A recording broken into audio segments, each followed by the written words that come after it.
Da. Da. Bună ziua și bun venit! Înainte de a începe să discutăm despre meciul de mâine cu FC Botoșani, despre care o să vorbească antrenorul Bogdan Vimpire și jucătorul Radu Zaharia, pentru a evita, eu știu, unele speculații, sunt mandatat să vă anunț că în proporție de 99% ne-am înțeles cu fostul jucător al Oțelului, Laurențiu Iorga, și, repet, în proporție de 99%. Mai există acel mic procent.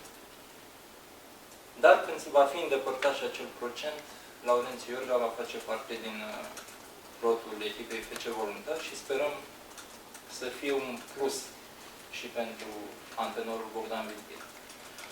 Acum am să-i dau cuvântul să ne spună câteva vorbe despre meciul de mâine, care, așa cum ne-am obișnuit, se joacă la ora 18:30, o oră la care echipa noastră este abonată de când a început campionatul și e excelentă pentru fotbal, după cum ați constatat probabil și dumneavoastră. Bogdan? Bună ziua, vă mulțumesc pentru prezență. Ne aflăm înaintea unui joc foarte important pentru acest club. Este un joc contra unei echipe puternice din toate punctele de vedere. Conducere, staff, lot. Este o echipă care a participat în cupele europene. O echipă cu jucători foarte buni, un lot omogen.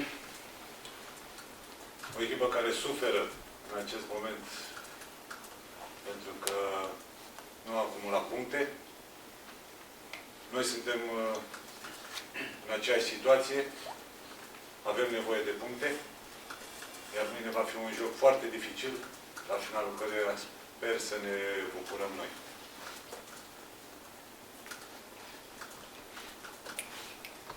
Echipa mea este pregătită pentru acest joc și din ce am simțit pe jucători sunt foarte motivați pentru jocul cu Botoșani de mâine. Este momentul să obținem prima victorie. O victorie care ne poate urca în clasament și care ne va da liniște pentru etapele următoare. Ținând cont că este și etapa intermediară. Am încredere în jucătorii mei, ei sunt pregătiți și împreună ne dorim să aducem prima victorie.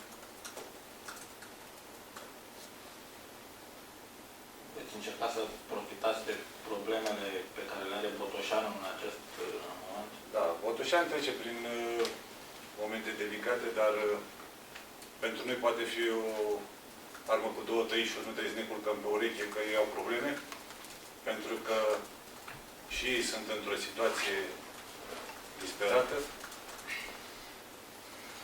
și nu trebuie să îi desconsiderăm.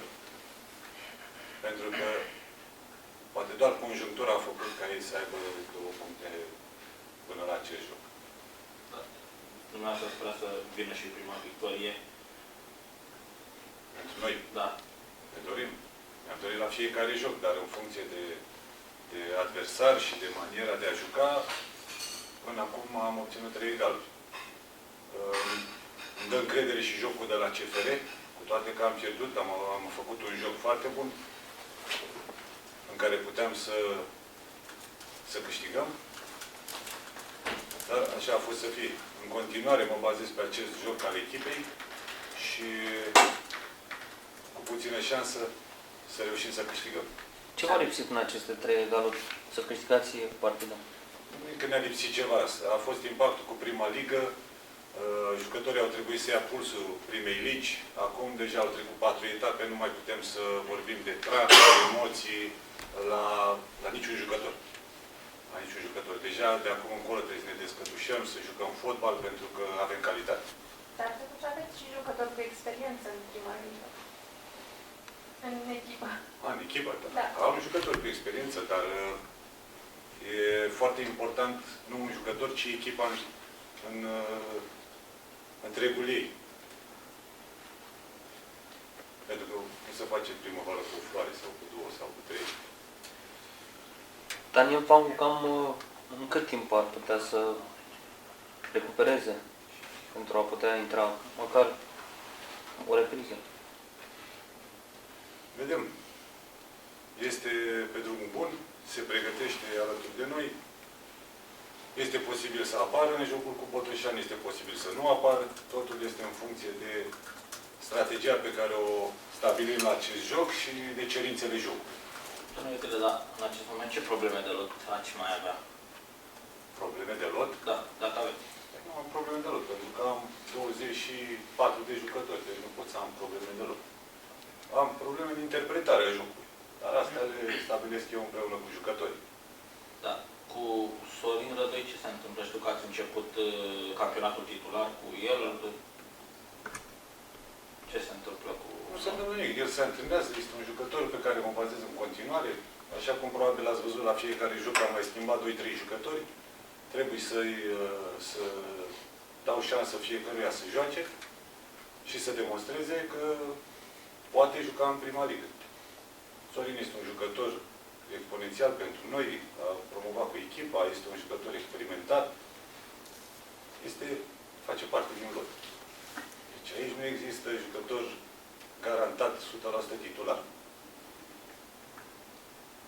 Cum vezi partea cu așa? Cu siguranță e o partidă foarte dificilă. Cred că va fi o luptă în teren. Noi o să încercăm să obținem victoria pentru a ne putea pregăti în continuare. Cât de greu e să joci la o oră la care este destul de cald? Da, E greu să-ți porți și stând. Este foarte greu. Este foarte greu. Până acum am jucat doar la această oră. Se pare că meciul următor o să jucăm și noi la o oră mai acceptabilă pentru fotbal. Vă dați seama, noi trebuie să depunem efort, ne luptăm cu adversarul și cu vremea și cu toată lumea. Vă va afecta asta în perspectiva meciului cu Dinamo, că o să jucați la ora 9 și până acum a jucat doar la 6:30? Probabil pozitiv, să se mai răcoare. Să nu interpretați greșit faptul că noi jucăm la 6:30 și alții la 9. Este vorba doar de temperatură, că poți să joci și la 9, cum am mai zis un meci, și erau tot 35-36 de grade. Deci nu asta e problema ora, că e la ora aia. Nu, e pur și simplu doar de vorba de temperatură. Atât. Că normal, jucăm și la 1, și la 2, atâta timp cât televiziunile plătesc, noi jucăm. Dar calitatea fotbalului are de suferit atunci când este căldură foarte mare, pentru că nu este ritm de joc. Asta e singura diferență. Nu ne văităm că jucăm la 6:30. Trebuie jucări la 4 și la 3. În acest moment sunteți mulțumit de ce aveți la dispoziție? Da. Credeți că puteți ține echipa în prima ligă? Lucrul pe care l-am acum, sigur că am încredere în ce jucători am. Așa cum am spus și la conferințele trecute, orice jucător vine în plus și adaugă un plus echipei, este binevenit. Dar cu ce am acum, este ok. Ați urmărit aseară evoluția Stelei? Da. Cum vi s-a părut? O evoluție bună. Dar nu au avut șansă. Și evoluția lui Paul Pap? Nu vreau să comentez despre un anumit jucător. Eu spun că Steaua putea să se califice, a făcut tot posibilul, vreau să felicit pe Mirel pentru ce a reușit să facă acolo. Asta e viața, mergem mai departe. Dar ce simte un jucător după un astfel de meci în care face anumite erori? Vă dați seama, depinde de jucător. Sunt convins că Paul suferă în aceste momente, însă va trebui să treacă peste și sunt convins că va reveni mult mai puternic. Pentru că astfel de momente te marchează și, cred eu, te și întăresc. Dar atunci când antrenorul vede că nu e cea mai bună stare jucătorul în timpul unui meci, nu mai bine să-l scoată de pe teren? Deja mă puneți să-l analizez pe Mirel Rădoi și nu vreau. Nu, dar ca antrenor. Adică cum gândește un antrenor o asemenea evoluție? În momentul în care greșește, are, nu știu, intervenții nesigure.